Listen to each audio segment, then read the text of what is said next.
Har du andet at tilføje i forhold til fokus, hvor de skal holde deres fokus hen for at blive bedre sælgere? Fokus på hele tiden at være der for kunden.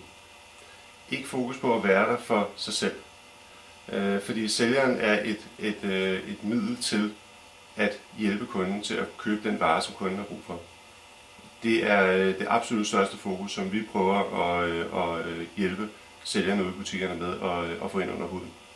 Det er vel også meget vigtigt, at sælgerne de rent faktisk ved, hvad det er, de sælger omkring de tekniske specifikationer og den slags.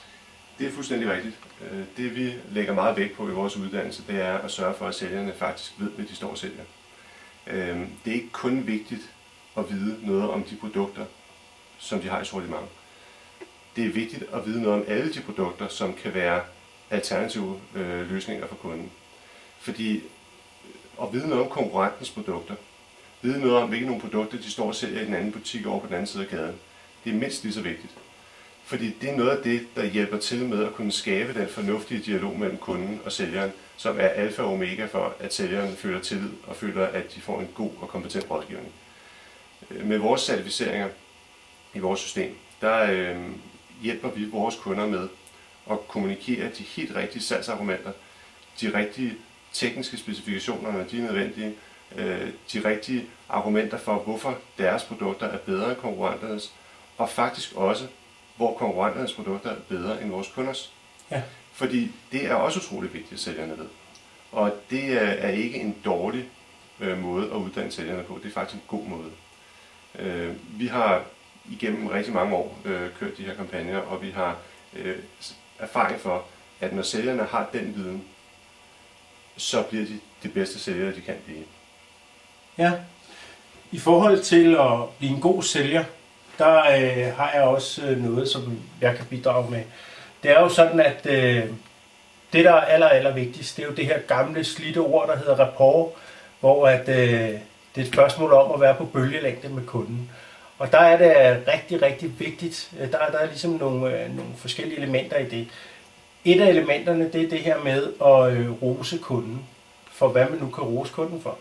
Du kan rose kunden for deres påklædning, du kan rose kunden for deres smag i det, de gerne vil købe. Du kan rose dem for den bil, de kommer kørende ind på parkeringspladsen. Du kan rose dem for velopdragende børn. Du kan rose dem for alle mulige ting. Og i virkeligheden, så er der jo ikke nogen af os, som ikke synes, at det er rart, hvis der er nogen, der siger, hold da op, du ser da godt ud i dag, eller har du fået en ny jakke, eller hvor har du købt den jakke henne, eller hvad det nu kan være.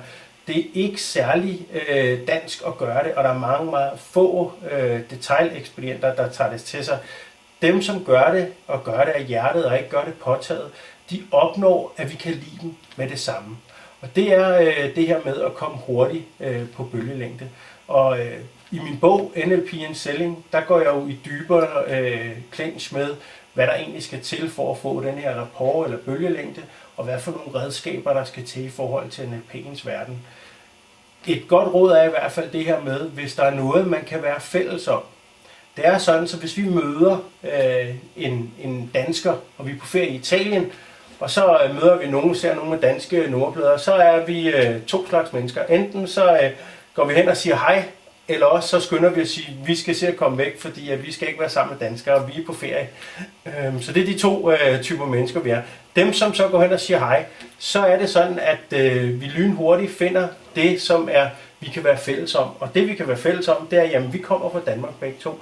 Så 1, 2, 3, så hvor i Danmark kommer vi fra? Og så siger vi, jamen, vi er fra Københavnsområdet, og så lige pludselig så ender det med, at man har gået i skole med en eller andens kusine.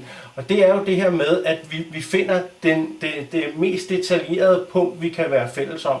Så kan vi begge to lide fodbold, eller så kan vi begge to lide håndbold, eller så kan vi begge to lide et eller andet. Men det gør bare, at vi kommer på bølgelængde. Så den her private snak, som de her sælgere kan have i detailforretningerne, som gør, at kunderne virkelig siger, ham skal vi også til næste gang, at vi skal købe et eller andet. Det gør en stor forskel.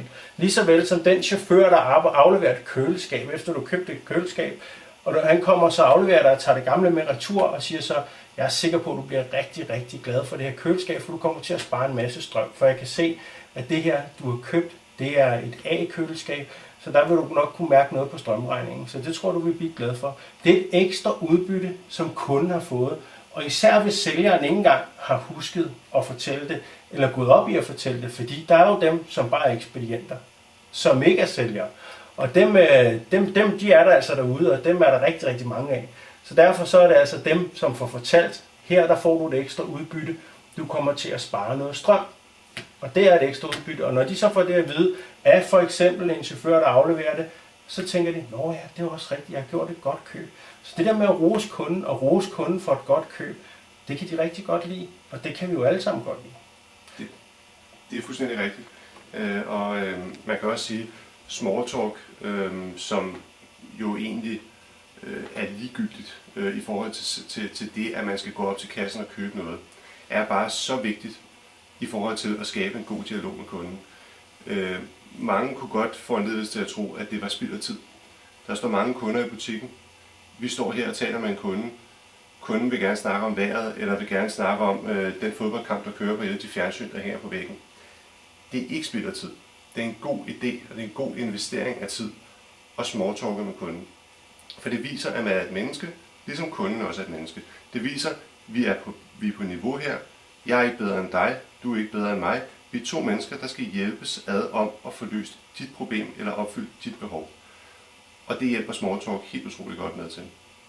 Det var slutningen på vores podcast. Jeg håber, I kigger med en anden gang og har fået nogle guldkorn med herfra.